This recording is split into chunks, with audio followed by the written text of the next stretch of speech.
ఆయనతో నా ప్రయాణం ముగిసింది. ఎల్లప్పుడూ కూడా రుణపడి ఉంటాను అంటూ ఉపాసన గారు మాత్రం ఒక భావోద్వేగంతో కూడినటువంటి పోస్ట్‌ను పెట్టారు. సో, అందరూ కూడా ఏమనుకుంటున్నారంటే రామ్ చరణ్ గారితోనేమైనా గొడవ పడిందా? ఎందుకు ఈ విధంగా అని జెప్పేసి అనుకుంటూ ఉన్నారు. సో, నిజంగా రామ్ చరణ్ గారి గురించే ఈ పోస్ట్ పెట్టిందా? కాదండి. ఎందుకంటే ఆ రాసే దానిలోనే కొంతమంది ఏదో తప్పుడు వ్యవహారంలాగా రాస్తారనమాట. సో, అక్కడ ఏముండదు. సో, వేరే ఇన్సిడెంట్ గురించి ఇట్లా అందరూ చదవాలని చెప్పి అట్లా రాస్తూ ఉంటారు.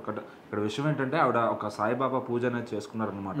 అది ఒక 9 వారాల పాటు చేసుకున్నారు. గురు పౌర్ణమి నాటి నుంచి కూడా మొన్నటితో పూర్తయిపోయింది అది. ఆ 9 వారాల పూజ పూర్తయిపోయింది. అది నాకు బాబా గారి ఆశీస్సులు ఉంటాయని చెప్పి ఆయన ఆయన అది చేసినందుకు కూడా ఎంతో సంతోషంగా ఉందని చెప్పి అనుకున్న దానికన్నా ఎక్కువగానే నాకు దానికి పుణ్యం వచ్చిందన్నట్టుగా కూడా ఆవిడ పెట్టడం జరిగింది.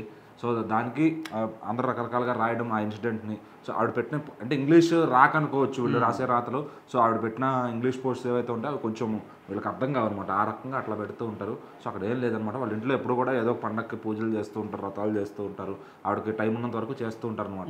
సో, ఆ విధంగా ఇక్కడ సాయిబాబా పూజ కూడా చేయడం జరిగింది. సో, దానికి ఆవిడ పోస్ట్ అయితే పెట్టారు. నాకు చాలా ఉన్నంతకాలం పీస్‌ఫుల్‌గా అనిపించింది. సో, ఆ రుణం ఎప్పటికీ తీర్చుకోలేనట్టుగా ఆవిడ పెట్టడం జరిగింది.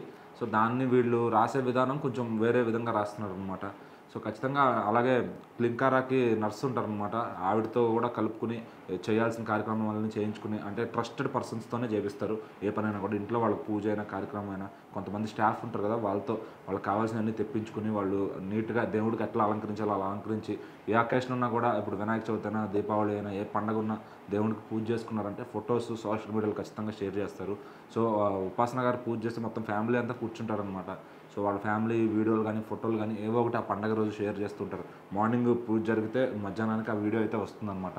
సో, ఫ్యాన్స్ అలా వాళ్ళ ఇంట్లో ఎలా ఉంటారు, ఏంటి, వాళ్ళు ఎలాంటి డ్రెస్ ఏసుకుంటారు, ఎలా పూజ చేసుకుంటారు అనేది చూసుకోవడానికి అట్లా ఈ సోషల్ మీడియా అనేది ఫ్యాన్స్‌కి ఒక వేదికలా మారిందని చెప్పొచ్చు.